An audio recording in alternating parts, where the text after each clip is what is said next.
여러분 안녕하십니까? 광주 MBC 뉴스데스크입니다. 광주에서 대전발 코로나19 확진자가 나온 이후 추가 감염자는 없습니다.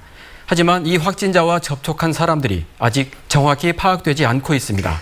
확진자가 다녀간 PC방 접촉자 가운데 60여 명이 연락이 닿지 않고 있는데요. 접촉자가 더 늘어날 수도 있습니다. 우종훈 기자가 취재했습니다. 광주에서 33번째 확진자가 나온 이후 다행히 아직까지 추가 확진자는 없습니다.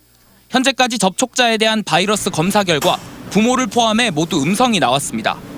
하지만 33번 확진자의 접촉자가 완전히 파악되지 않아 안심하긴 이릅니다. 광주시는 PC방 업주로부터 193명에 대한 회원 명단을 넘겨받아 조사 중이지만 60여 명은 아직 연락이 닿지 않고 있습니다.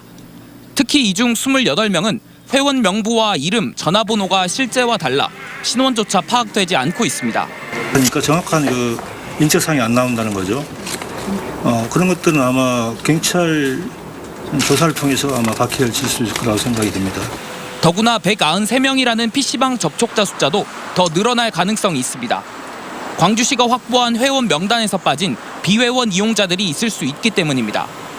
광주시는 해당 PC방에 대한 역학조사 당시 사회적 거리두기 일환으로 작성을 권고한 수기명부에 방문 기록이 없었고 CCTV를 확인해도 신원 파악이 되는 건 아니어서 업주가 제공한 명단을 신뢰할 수밖에 없다는 입장입니다.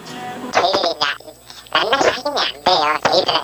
저희 어제 주말에 늦은 시간에 가서 저희 부분은 이제 그 업주한테 얘기를 했죠. 광주시는 모든 PC방에 대해 전자출입 명부 작성을 의무화한 데 이어 다음 달 1일부터는 현장 점검에 나서기로 했습니다. MBC 뉴스 우종훈입니다. 코로나19 확진자와 동선이 겹치는 학생 39명이 자가격리에 들어갔습니다. 이들 학생이 다니는 학교들은 한 달 만에 다시 온라인 수업으로 전환됐고 중간고사도 미뤄졌습니다. 이재원 기자입니다. 수업 종소리와 함께 선생님의 출석 점검이 실시되고 학생들의 모습이 차례로 대형 모니터에 나타납니다. 정현이가 한번 읽어주실까요? 천천히.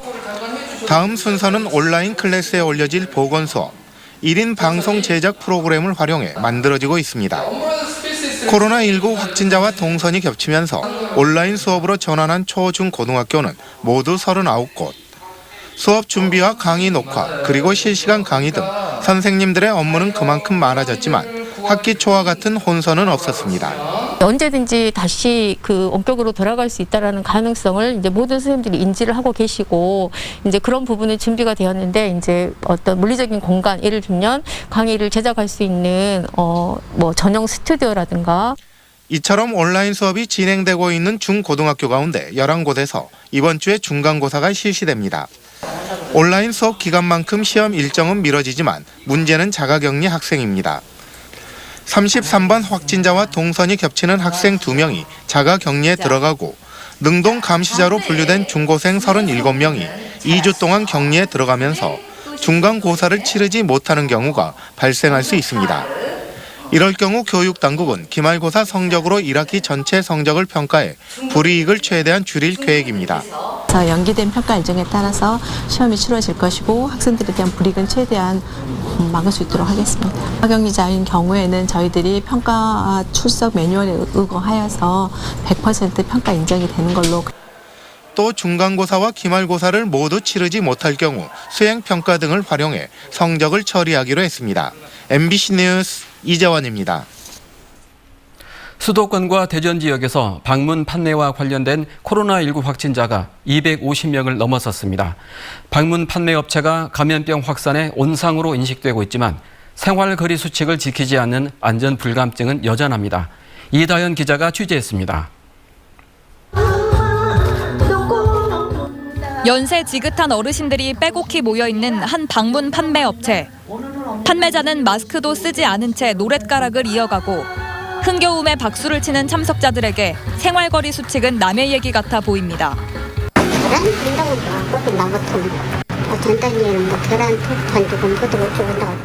발열 체크와 손 소독제 비치 등 업체는 방역 수칙을 지키기 위해 나름 신경을 쓰고 있지만 역학조사의 핵심인 참석자 명부는 일부 누락된 채 관리되고 있습니다. 오전에요? 네. 그런데 그때는 저희가 오전에 이런 거 찾아요. 앞으로는 이렇게 영업하면 처벌받을 수 있습니다. 보건복지부가 방문 판매 업체와 다단계 판매 업체 등과 같은 직접 판매 홍보관을 고위험 시설로 추가 지정했기 때문입니다. 이에 따라 앞으로 방역 수칙을 지키지 않으면 시설 사업주나 이용자에게 300만 원 이하 벌금이 부과되고 집합 금지 조치도 내려질 수 있습니다. 6월 23일부터 방문 판매업이나 다단계 판매업, 유통 물류센터, 300원 이상의 대형 학원, 뷔페 음식점 등 4개 시설을 고위험 시설로 추가하여 방역 수칙 준수를 의무화하였습니다. 광주에 등록된 직접 판매 홍보관은 모두 634곳. 광주시는 이들 고위험 시설에 대해 전자출입 명부를 도입하고 방역 수칙 이행 여부를 점검해 나갈 계획입니다. MBC 뉴스 이다현입니다.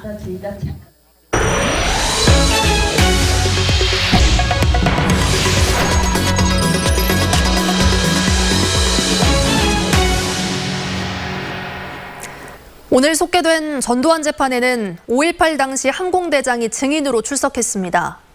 그는 일주일 넘게 광주에 주둔하면서 직접 헬기도 조종했지만 헬기 사격은 없었다고 주장했습니다. 보도에 송정근 기자입니다. 변호인 측이 신청한 증인 3명 가운데 유일하게 참석한 백성묵 전 203 항공대장. 그는 80년 5월 21일부터 일주일 넘게 광주에 머물며 UH-1H 헬기 10대를 지휘한 인물입니다. 백 전 대장은 증인신문에서 UH-1H 헬기는 비무장 상태로 주둔지인 용인에서 광주로 이동했다고 진술했습니다. 광주에 도착해서는 누구로부터 헬기 사격을 지시받은 바 없고 어떠한 목적으로도 헬기 사격을 실시한 적이 없다고 주장했습니다. 한 말씀만 해주세요. 한 말씀만 해주십시오. 할 거 없어요, 나는.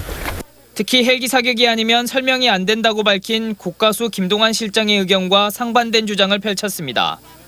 건물 위에서 아래를 향해 쏘는 하향 사격은 UH-1H 헬기에서 가능하지만 상향 사격은 헬기의 블레이드 때문에 불가능하다며 전일 빌딩 안에 있는 탄원은 내부 총격 때문에 생긴 것 같다고 주장했습니다. 이에 대해 5.18 단체들은 변호사 측이 신청한 증인들이 위증을 하고 있다며 5.18 왜곡의 근거로 사용될 수 있기 때문에 위증죄를 묻겠다고 밝혔습니다. 너무도 뻔뻔하게 자신들의 그 주장에 대한 반성 하나도 없이 재판부에서 위증을 했기 때문에 그 사실에 대해서도 명확하게 저는 죄를 물어야 한다 그렇게 보고요. 재판부는 수치인 불명의 이유로 재판에 참석하지 않은 이희성 전 계엄사령관 등 2명의 증인을 다음 재판 때 다시 소환하기로 했고 8월 재판에는 5.18 특별조사위원회의 위원을 증인으로 출석시켜 조사위가 작성한 보고서 내용을 확인할 계획입니다. MBC 뉴스 송정근입니다. 민주당의 유기홍 의원이 이른바 전두환 재산추징 3법을 대표 발의한다고 밝혔습니다. 3법은 형법과 형사소송법, 공무원범죄 몰수법 개정안으로 몰수 판결을 받은 범죄 행위자가 사망한 뒤라도 범죄 수익이 발견되면 이를 추징하거나 몰수할 수 있도록 한 내용을 담고 있습니다. 전두환은 2,205억 원의 추징금을 선고받았지만 전 재산이 29만 원뿐이라며 지금까지 1,000억 원이 넘는 추징금을 납부하지 않았습니다. 왜 추징이셨습니까? 광주시가 구상하고 있는 1조 원 규모의 인공지능 시범 신도시 사업이 성사될지 주목됩니다. 이용섭 시장은 오늘 전북도청에서 열린 민주당 국난극복위원회 시도지사 간담회에서 자율주행차 등 인공지능 신제품과 서비스를 시험해 볼 수 있는 시범도시 사업을 조성하는데 국비 40억 원을 반영해 줄 것을 민주당에 건의했습니다. 제안이 성사될 경우 오는 2025년에 광주 송정역이나 첨단 3지구, 광주역 등 52만 제곱미터 부지에 인공지능으로 특화된 1조 원 규모의 신도시가 들어서게 됩니다. 정부의 신재생에너지 방침에 따라 화력발전소가 폐쇄되는 곳에 화력에너지 시설 건립이 추진되고 있습니다. 다시 석탄을 에너지원으로 쓰겠다는 건데요. 주민들이 반발하고 있습니다. 보도에 강서영 기자입니다. 정상 절벽에 현수막이 내걸렸습니다. 폐쇄가 예정된 호남 화력발전소 부지에 화력에너지 시설이 들어서는 걸 반대하고 나선 겁니다. 올해 초 주민들은 진통 끝에 송전탑 건설에 합의했습니다. 정부의 신재생에너지 정책에 따라 호남 화력발전소가 사라지게 되는데 그렇게 되면 산단에 공급하는 전력량이 줄어 추가 송전시설이 필요하다는 명분에 동의했기 때문입니다. 화력발전소가 사라진 곳에 다시 화력에너지 시설이 들어서는 상황은 신재생에너지 정책 방향과도 맞지 않고 주민들이 송전탑 건설에 동의한 취지도 무색하게 만든다고 주민들은 주장하고 있습니다. 요것 때문에 발전소가 없어지기 때문에 송전탑을 설치한다고 해놓고 송전탑을 공사를 진행 중에 다시 이것을 새로운 발전소로 한다 그러면 국민을 기만하는 것 아닙니까? 그러나 여수시는 해당 시설이 유연탄을 사용해 에너지를 얻기는 하지만 전기가 아닌 증기를 공급하는 시설이기 때문에 송전탑 문제와는 관련이 없다는 입장입니다. 산단에 있는 업체들한테 스팀을 이렇게 공급해줘야 되는 게 필요하거든요. 공장이 확장되고 늘어나면은. 하지만 정치적 갈등이 있는 부지인 만큼 여수시는 해당 시설의 허가를 결정하는 산업통상자원부에 화력이 아닌 다른 에너지 사용을 권유하는 의견서를 전달할 계획입니다. 한편 송전탑 반대 주민들은 영취산에서 화력에너지 시설 건설 중단을 요구하는 1인 시위를 이어가겠다고 밝혔습니다. MBC 뉴스 강서영입니다. 광주 광산구가 영구임대 아파트 주민의 삶의 질을 높이기 위한 사업을 본격 추진합니다.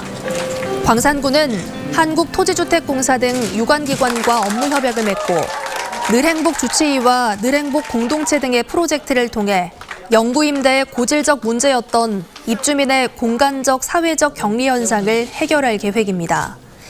광산구는 지난 2019년 영구임대 아파트 3,000세대의 실태를 파악한 결과 10가구 가운데 7가구가 1인 가구였고 거주민 절반이 우울 증상을 호소했다고 밝혔습니다. 전국 대부분의 시도교육청이 사립학교 사설 사업 보조금을 심의위원회 심의를 거치지 않고 지원하는 것은 투명성 확보 등 차원에서 문제가 있다는 주장이 나왔습니다. 학벌 없는 사회를 위한 시민 모임은 심의위원회 심의가 생략될 경우 사립학교 시설사업 보조금이나 교육감의 선심성 예산이나 지방의원의 쪽지 예산으로 악용될 위험이 크다고 말했습니다. 현재 인천시 교육청을 제외한 전국 대부분 시도교육청이 사립학교 시설사업 보조금에 대한 심의위원회 심의를 하지 않는 것으로 알려졌습니다. 고흥만 일원의 드론 특별 자유화 구역을 지정하기 위한 절차가 본격적으로 시작됩니다. 전라남도는 국토교통부의 드론 특별 자유화 구역 지정 절차가 본격 시작됨에 따라 고흥만 일원 지정을 위해 정부와 긴밀히 협력하기로 했습니다. 고흥만 일원은 직경 22km의 전국 최대 비행시험 공역을 갖추고 있습니다.